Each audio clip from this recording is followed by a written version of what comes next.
अभी एडीसीज को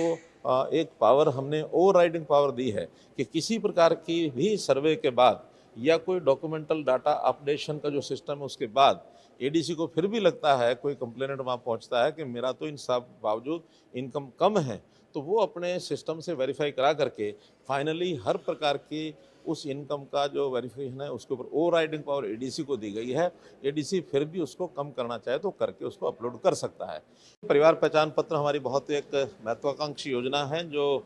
हरियाणा एकमात्र ऐसा प्रदेश है पूरे देश में हमने जो 3 साल पहले इस काम को शुरू किया था और अब उसका जो भी एक फाइनल स्वरूप निकल कर के आ गया है। जितनी भी सरकारी सेवाएं योजनाएं हैं,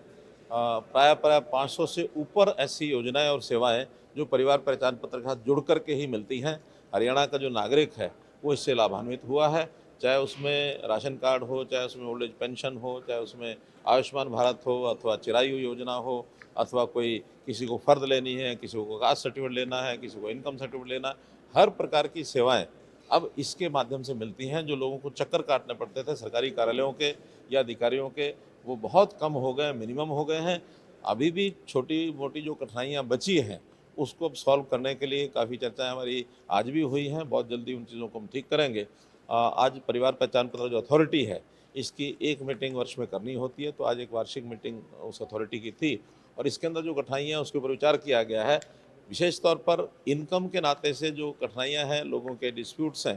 क्योंकि जो पहले से सेल्फ डिक्लेयर्ड इनकम है उसको बाद में वेरीफाई किया जाता है। लोकल कमेटी वेरीफाई करती है, सेक्टर कमेटी वेरीफाई करती है, जोनल कमेटी उसके ऊपर रिकमेंड करती है उसको, और बाद में उसको फाइनल माना जाता है कि ये चीज़ वहाँ से रिकमेंड होकर के आई है वेरीफाई करने के बाद। और उसमें कुछ लोगों ने अपनी इनकम जो कम दिखाई है, वेरीफाई करने के बाद उनकी ज़्यादा मिली है, तो निश्चित रूप से उसको ठीक किया गया है। और फिर जो उनकी शिकायतें ग्रीवेंसेस होती हैं, उन ग्रीवेंसेस को भी सेक्टर कमेटी में शिकायत देता है व्यक्ति और अल्टीमेटली एडीसी लेवल के ऊपर उसको फाइनल किया जाता है। अभी एडीसीज को एक पावर हमने ओवरराइडिंग पावर दी है कि किसी प्रकार की भी सर्वे के बाद या कोई डॉक्यूमेंटल डाटा अपडेशन का जो सिस्टम है उसके बाद एडीसी को फिर भी लगता है, कोई कंप्लेनेंट वहाँ पहुँचता है कि मेरा तो इन सब बावजूद इनकम कम है, तो वो अपने सिस्टम से वेरीफाई करा करके फाइनली हर प्रकार की उस इनकम का जो वेरिफिकेशन है उसके ऊपर ओवरराइडिंग पावर एडीसी को दी गई है। एडीसी फिर भी उसको कम करना चाहे तो करके उसको अपलोड कर सकता है। इस प्रकार की जो शिकायतें हैं अभी जो पेंडिंग हैं, लगभग 2 महीने में आज हमने जो तय किया है कि हर एक शिकायत को निपटारा करके उसको कंप्लीट किया जाएगा। जो इस प्रकार के सारे विषय हैं, ग्रीवेंसेस इस नाते से जो लोग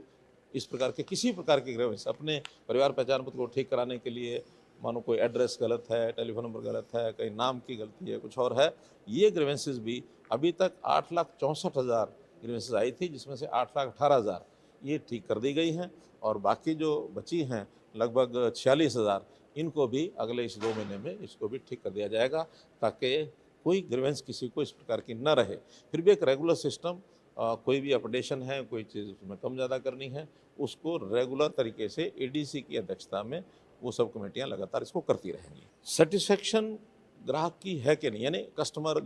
कहूँगा जो कंप्लेनेंट है उसकी ग्रीवेंस की सेटिस्फेक्शन हुई है कि नहीं हुई है, इसके लिए कॉल सेंटर भी बनाने के लिए मैंने कहा है कि कॉल सेंटर बनाया जाए, ताकि कोई भी कंप्लेंट करता है उसकी ग्रीवेंस को रिजॉल्व करने के लिए डिपार्टमेंट तो करता है, लेकिन उसकी सेटिस्फेक्शन है कि नहीं है उसको भी शुरू कर दिया जाएगा। और हर एक जो ग्रीवेंस जिसको